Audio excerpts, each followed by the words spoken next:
Welcome to another episode of Code for Thought. I'm your host, Jacqueline Laird, and today I'm joined by two of the Software Sustainability Institute's fellows, James Byrne and Tom Russell. Yeah, so I'm James Byrne. I work for the Artificial Intelligence Lab at the British Antarctic Survey as a research software engineer, and I'm primarily focused on our digital twin programs, but also with more general software development activities across the broad range of sciences we do at the organisation. Hi, I'm Tom Russell. I'm a senior research software engineer in the School of Geography in the University of Oxford, where I work on infrastructure systems, so transport, energy and water. And I also collaborate with researchers at the Alan Turing Institute in London on the Colouring Cities research programme, which is a particular focus of my fellowship. So this is a project that started in 2016 as Colouring London, where Polly Hudson, who was based at UCL at the time, set up this project to capture data about all of the buildings in London in fine detail in a way that wasn't possible with open data sources at the time, to support sustainability, but also local history and all the kind of rich detail of information that you can get when you capture things sort of one by one, building per building. And how is your fellowship going to help with your research in that area? So the fellowship has let me spend some time collaborating with the researchers in London, but also increasingly in other cities around the world. So in Athens and Zurich and in Sydney and a couple of other cities in Australia, there are projects starting up aiming to use our open source code to create colouring cities projects in these different cities. And my fellowship is allowing me to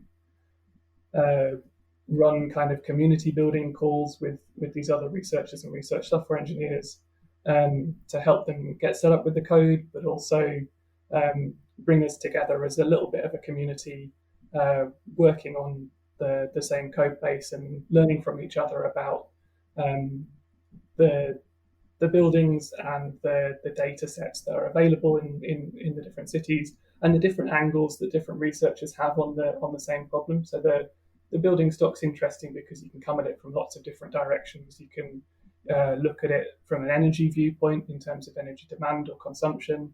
You can look at it from more of a humanities standpoint, looking at the history or how people experience the cities. And it's been quite a productive way of pulling together interdisciplinary projects.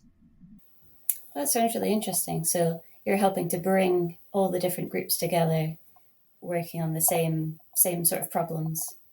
Yeah, and hoping that we can have a code base that, while it was started as something developed specifically for London, we can make adaptable and bring in key bits of functionality that will allow it to be easily deployed and adapted to different contexts. Interesting stuff. And James, can you tell us a bit about your research and how your SSI fellowship will benefit that? Yeah, sure. So, as I say, we've got two digital twin programs that we're running. They're really a composite of a variety of different software projects that we do at BAS. We have quite a few different areas of science that operate within the organisation.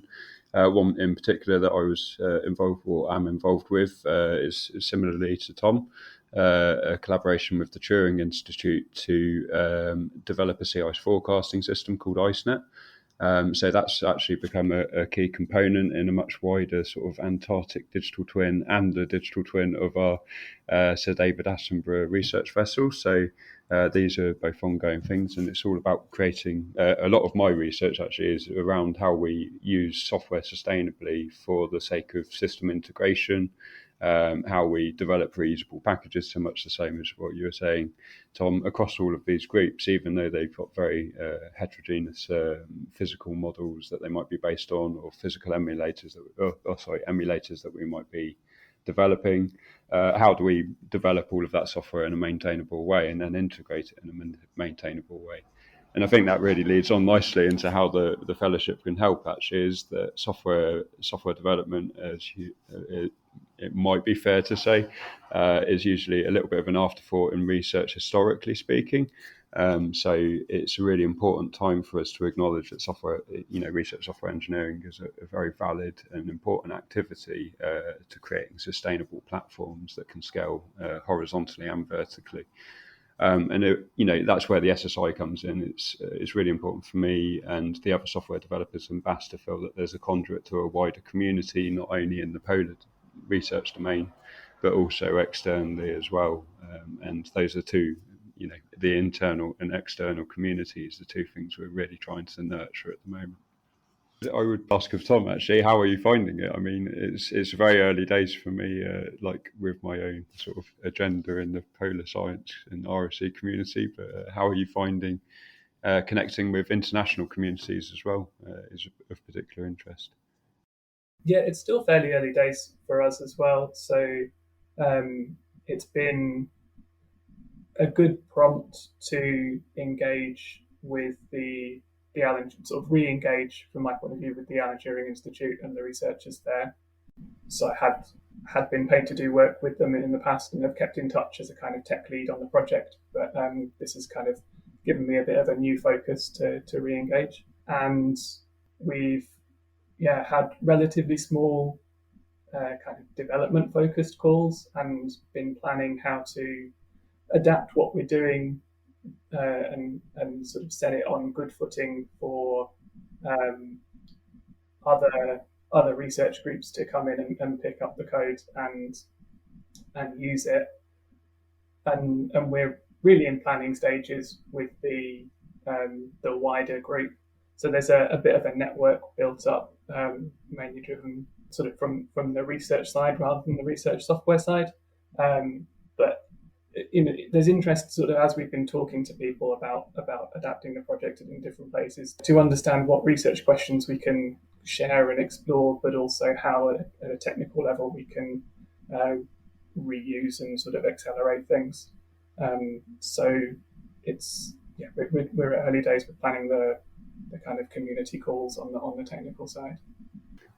I think that raises a really interesting point for me, because actually that's been one of the biggest benefits with collaborating with the Reg group, so the RSE group within the Turing. I was working with one of their developers, James Robinson, there. And actually it was really useful because actually you see how another organisation, especially one like the Turing, who have a pretty blank slate in terms of infrastructure, are doing things, and you can obviously try and drag that into your own building with its own groups of software developers. So yeah, it's very interesting to hear that that's also what you're after. And how did you both hear about the SSI fellowship in the first place, and what was your experience of the application process?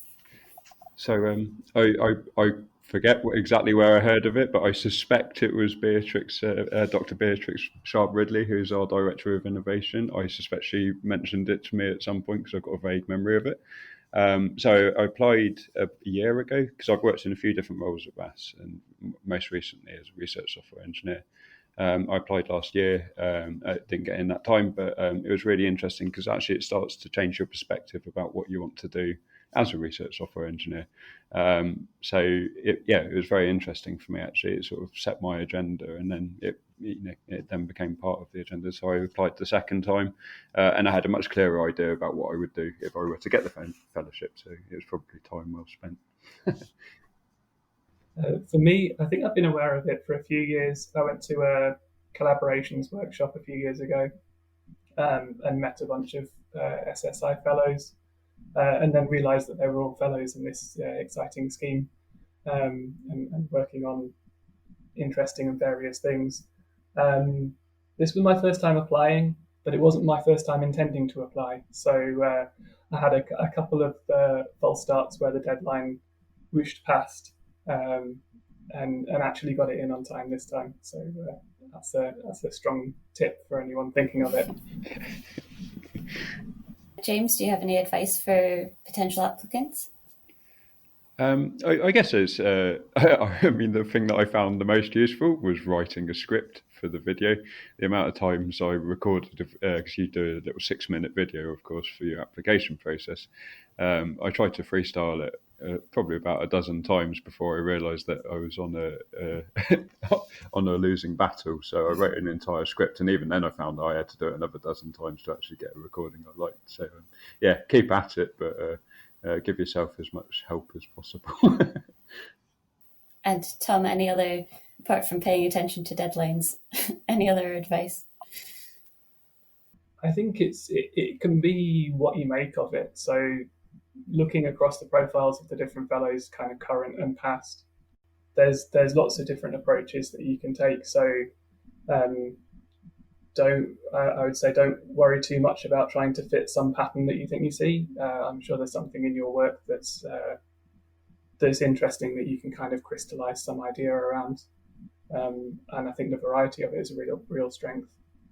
And at the end of your fellowship, what would success look like to you? What changes have you made to your community? I mean, personally, I think if everyone knows where to go to get technical advice in BAS, software engineering advice in BAS, then I think that's probably a winner for me. It's a great organisation, but there's a lot of sort of software engineering silos, it's fair to say. And I think for new people in the organisation, like they might not know where to go to get a little bit of help or to work out what the best approach is straight off the bat. So if we can break down that sort of team silo problem and establish a really active software engineering community, then I'd be happy. I'm intending on running a webinar that promotes the use of software within polar science. So if we manage to do that, then that would be great. Tom, what would it look like for you? I think sort of narrowly within the Colouring Cities project, it would be great to see a couple or a few cities up and running with sites collecting data about their buildings and using the shared code base and feeding back into that, so we can see some software development community engagement around it. A little more broadly, and sort of definitely within the scope of the year, to have run a couple of collaborative coding discussion events that people engage with and get written up nicely, I think will be a key marker for success. So to have brought some people together and talked about shared interests. Fantastic. If our listeners would like to follow your research, is there anywhere you'd like them to go to visit? Yeah, for me, the Colouring Cities GitHub organisation is a good place to start, especially for software developers. Feel free to pitch in on discussions there.